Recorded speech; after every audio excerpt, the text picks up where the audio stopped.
Okay sir, आगे बढ़ने से पहले मैं सिर्फ आपको ओम के बारे में पूछना चाहूँगा। इंग्लिश पॉडकास्ट पर इसकी बातें हुई है, वैसे आपसे जानना चाहूँगा। बहुत बेसिक, ऑलमोस्ट बीज मंत्र है ओम। इस शब्द में पावर भी है। देखो, ओम, उसको प्रणव, उद्गीत, कई नामों से वेदों में संबोधित किया गया है।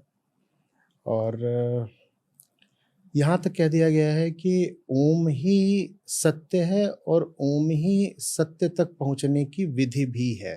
तो क्या मतलब हो गया इस बात का कि सच्चाई भी ओम है और सच्चाई तक पहुँचने का तरीका भी ओम है। इसके बारे में जो 2 उपनिषद हैं जो हमको बताते हैं प्रमुखता से, कई उपनिषदों में इसकी बात है, मुंडक और मांडूक्य। तो ओम को वो ऐसे कहते हैं कि अ, उ, म 3 आपकी ध्वनियाँ हैं और ये तीनों ध्वनियाँ सिंबल्स हैं, प्रतीक हैं चेतना के 3 स्तरों की। जो हमारी कॉन्शियसनेस है ना, वो 3 स्टेट्स में रहती है, 3 अवस्थाएं होती हैं उसकी। तो हम जगे होते हैं जैसे अभी हैं, तो ये जागृत स्थिति होती है। और हम सो रहे होते हैं तो वो साधारण निद्रा होती है जिसमें सपने वगैरह आ रहे होते हैं, तो उसे स्वप्नावस्था बोलते हैं। और फिर एक होती है बहुत गहरी नींद जो सुबह सुबह आती है, ड्रीमलेस स्लीप। और हमारी पूरी दुनिया चेतना की इन्हीं 3 अवस्थाओं में सिमटी हुई है। इनमें भी खास तौर पर स्पेसिफिकली जो जागृत अवस्था है। लेकिन वो पूरी बात बोलना चाहते थे, उन्होंने जागृत अवस्था में सपनों को भी जोड़ दिया और सुषुप्ति को भी जोड़ दिया, ताकि चीज़ जो है पूरी ही हो जाए। नहीं तो जो हमारी दुनिया है वो हमारे देखें तो 80-90% वही है जो हम जागते हुए अनुभव कर रहे हैं। आपसे पूछा जाए कि पिछले 24 घंटे में आपके साथ क्या क्या महत्वपूर्ण चीज़ें हुई हैं, तो मुश्किल ये है कि आप बोलोगे कि मुझे फलाना सपना आया था, वो मेरे लिए महत्वपूर्ण है। जगते हुए आपके साथ जो जो अनुभव हुए, आपने जो किया, वो सब आप बताओगे। लेकिन ऋषियों ने कहा कि हम टोटलिटी ही बोल देते हैं, तो उन्होंने तीनों को इकट्ठे ले लिया। तीनों को लेकर के तीनों को इंगित कर दिया अ, उ और म से। तो जागृत अ, फिर स्वप्न और फिर सुषुप्ति। उन्होंने कहा ये 3 जो हैं ये तो जिंदगी का तथ्य हो गया। तुमने कहा था ना ओम क्या है? ओम सच्चाई भी है और सच्चाई से पार जाने का तरीका भी, और पार क्या है वो भी ओम ही बता देता है। ठीक है, तो ओम में सब कुछ आ जाता है। ओम को यहां तक कहते हैं कि ओम अपने आप में डिस्टिलेट है सारे स्क्रिप्चर्स का। सारा अध्यात्म ओम में समा जाता है। कैसे समा जाता है? वो ज्ञान की बात है। वो दोहराने की बात नहीं है, बस चैंटिंग की बात नहीं है। तो आप बोलते हो ओम, जब आपने सिर्फ ओम बोला तो आपने अपनी पूरी जिंदगी को एक शब्द में बोल दिया, क्योंकि पूरी जिंदगी इन्हीं 3 अवस्थाओं में आ गई है। या तो भैया जग रहे थे और जगते समय जो भी अनुभव हो रहे थे वो ले रहे थे, या सो रहे थे थक के और सपने ले रहे थे, सपनों में आपकी कामनाएं वगैरह भी आ गई, वही फ्राइड वाली बात, वो सब भी आ गया आपका। या फिर आप और गहरे चले गए थे सपनों से भी, जहां बस आपकी फंडामेंटल ईगो टेंडेंसी बची थी। Fundamental ego tendency. तो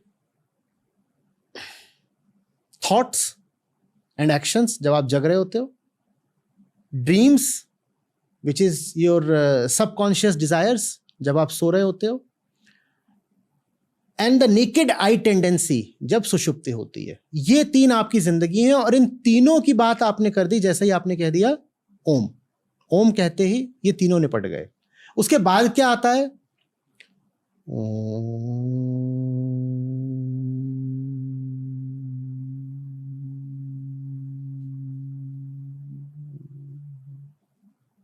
क्या आया उसके बाद? एक टेपरिंग डाउन हो रहा है। आप देख रहे हैं, आप ओम कह के नहीं रोकते, आप कहते हो ओम।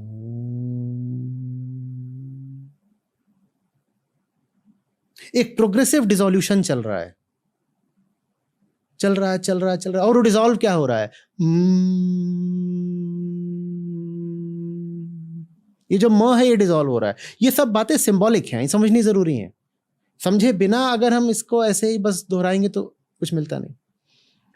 ये म है जो कि फंडामेंटल कौन सी टेंडेंसी अभी बोला था, आई टेंडेंसी। इसका डिसोल्यूशन चल रहा है।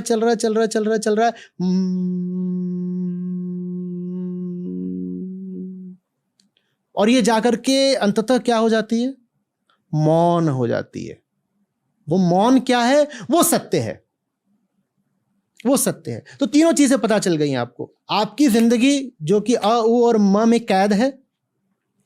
विधि क्या है, इसी म को, माने ये जो आई टेंडेंसी है, इसको कम करते जाओ और फिर ट्रुथ भी मिल गया। ट्रुथ क्या है, साइलेंस। वो जो मौन है वही सत्य है। ओम में सब कुछ समाहित है, जिंदगी भी, जिंदगी के पार जाने की विधि भी, और जिंदगी के पार जो सत्य है वो भी। तो इसलिए ओम इतना ज्यादा महत्वपूर्ण है और सशक्त है। लेकिन आप उसको बस लिखते चल रहे हो। ये बात मैं तीसरी चौथी बार बोल रहा हूँ, क्योंकि लोग ओम का लाभ लेने से भी चूक ही जाते हैं ना। पता कुछ है नहीं तो क्या उसका आप लाभ लोगे। ओम को गा रहे हैं, ये कर रहे हैं, वो कर रहे हैं, लेकिन ओम जो विधि बता रहा है उसका पालन नहीं कर रहे हैं ना। ओम ने मेथड क्या बताया कि keep tapering down. Tapering down माने कि इतनी मोटी है तो उसको ऐसे ऐसे ऐसे ऐसे ऐसे ऐसे ऐसे ऐसे ऐसे पतला करते जाओ आगे, ठीक है। उसको कम करते जाओ, जो आई टेंडेंसी है उसको कम करते जाओ। यही आपकी मुक्ति की विधि है। आप जी रहे हो, आप सोच रहे हो, आप सपने ले रहे हो, उनके आधार में अहम भावना बैठी है। उसी अहम भावना को आपको जितना कम करना है करते जाओ और फिर कुछ नहीं बचता। क्या नहीं बचता, वही सब नहीं बचता जो आपको दुख दे रहा था। अब ये जो कम करना है, इसके लिए बहुत सारी बातें हैं वेदांत में, लेकिन जो चीज मेरे मन के सबसे निकट है वो बता देता हूं। वो है श्री कृष्ण का निष्काम कर्म योग। अहम वृत्ति को गलाने के लिए, खासकर आज के समय में, इससे बेहतरीन उपाय दूसरा नहीं है। तो ओम सार्थकता पाता है निष्काम कर्म योग के द्वारा। और क्या कहता है निष्काम कर्म योग? सही काम चुनो और डूब कर करो। बस इतनी सी बात। मैंने बहुत लोगों को आपके बारे में बताया और मुझे एग्जैक्टली समझ में नहीं आ रहा था कि मैं कैसे बताऊं आपके बारे में, क्या बताऊं। तो मैंने कहा कि वो शायद इकलौते एक हिंदू एथिस्ट है जो फिर भी हिंदुइज्म को मानते हैं। क्या ये सही है जो मैंने कहा? एथिज्म को आप क्या बोलते हो हिंदी में या संस्कृत में आमतौर पर? नास्तिक। नास्तिक ना। हाँ। आस्तिक और नास्तिक की आप जानते हो परिभाषा क्या है? जो वेदांत को मानता हो मात्र वही आस्तिक कहलाता है। तो आप आस्तिक हो? मैं कह रहा हूं सिर्फ वो आस्तिक है जो वेदांत को मानता है, बाकी सब नास्तिक है। जो अपने आप को सब आस्तिक बोल रहे हैं ये सब नास्तिक हैं, क्योंकि वेदांत को समझते नहीं। वेदांत को समझते नहीं, आस्तिक कैसे हो गए? और ये कोई मेरी कल्पना नहीं है, ये स्वयं वेदों की घोषणा है कि आस्तिकता का अर्थ है वेदों को मानना। और वेदों का, मैंने बार बार बोला कि वेदों का जो दर्शन है, वेदों का जो मर्म है, जो कोर है, वो वेदांत है। तो आप वेदांत को नहीं समझते तो आप नास्तिक हो। ज्यादातर जो हिंदू आबादी है ये सब के सब घोर नास्तिक हैं। नास्तिक होने के लिए ये नहीं है कि आप ईश्वर को नहीं मानते। नास्तिक वो है जो उपनिषदों और गीता को नहीं जानता। ओके। आस्तिक होने के लिए ईश्वर या भगवान को नहीं मानना होता। ईश्वर या भगवान का आस्तिकता से कोई संबंध ही नहीं है। फिर से दोहरा रहा हूं ताकि सब समझ लें और अच्छे से। ईश्वर या भगवान को मानने से आस्तिकता का कोई संबंध नहीं है। आस्तिकता का संबंध है वेदांत और गीता को मानने से। मानने से माने जानने से। जो गीता को समझता है सिर्फ वही आस्तिक है, बाकी नहीं कोई आस्तिक है।